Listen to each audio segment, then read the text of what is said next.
నమస్తే welcome to KK news నేను Sridevi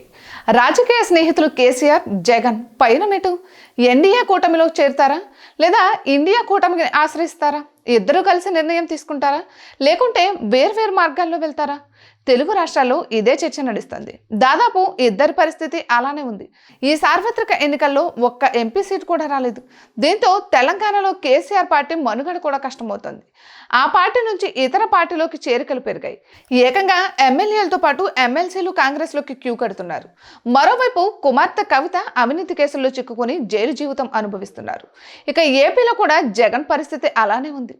assembly ఎన్నికల్లో ఘోర పరాజయం ఎదురైంది 11 అసెంబ్లీ సీట్లకే పరిమితమైంది కనీసం జగన్ కు ప్రతిపక్ష హోదా కూడా దక్కలేదు దీంతో ఇబ్బందికర పరిస్థితులు ఎదుర్కొంటున్నారు మరోవైపు అక్రమాస్తుల కేసులు బాబాయ్ వివేకానంద రెడ్డి హత్య అంశం తెరపైకి వస్తుంది ఇక రాష్ట్ర వ్యాప్తంగా పార్టీ శ్రేణులపై దాడులు కేసులు ఎదురవుతున్నాయి ఈ తరుణంలో పార్టీని కాపాడుకోవడం ఇబ్బందికరమే అధికారంలో ఉన్న సమయంలో రాజకీయ శత్రువులను ఎంచుకున్నారు ఈ ఇద్దరు నేతలు సొంత రాష్ట్రాలతో పాటు జాతీయ స్థాయిలో నమ్మదగిన స్నేహాన్ని కొనసాగించలేకపోయారు దాని ప్రభావం ఇప్పుడు స్పష్టంగా కనిపిస్తోంది తాము ఇబ్బందుల్లో ఉన్నా పట్టించుకునేవారు కరువయ్యారు కనీసం మద్దతు తెలిపేందుకు కూడా ముందుకు రాని పరిస్థితి అందుకే వీరిద్దరూ పునరాలోచనలో పడ్డారు జాతీయ స్థాయిలో స్నేహం పెంచుకోవాలని చూస్తున్నారు ఈ ఇద్దరు నేతలకు ఇప్పుడు జమిలీ ఎన్నికల భయం పట్టుకుంది 2019 నుంచే కార్యాచరణ ప్రారంభించింది బీజేపీ కానీ 2024 ఎన్నికలకు ఒక ఏడాది ముందు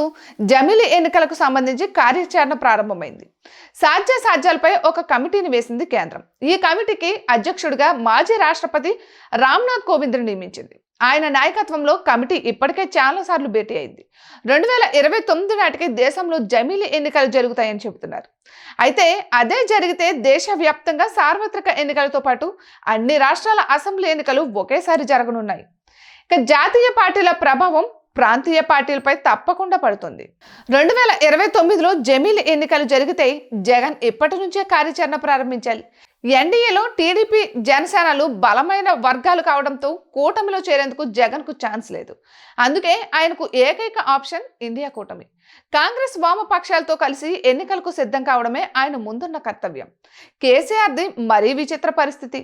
తెలంగాణలో ఆ పార్టీ ఏ కూటమిలో చేరాలనుకున్నా అధికారం ఆశించే పరిస్థితులు లేదు కేవలం సర్దుబాటు వరకు మాత్రమే చేయగలడు ప్రస్తుతం ఉన్న పరిస్థితుల్లో కేసీఆర్తో పాటు జగన్ రాజకీయ కార్నర్లో ఉన్నట్టే ఇక ఇటువంటి మరెన్నో వీడియోస్ కోసం కేకే న్యూస్ తెలుగు ఛానల్ని సబ్స్క్రైబ్ చేసుకోండి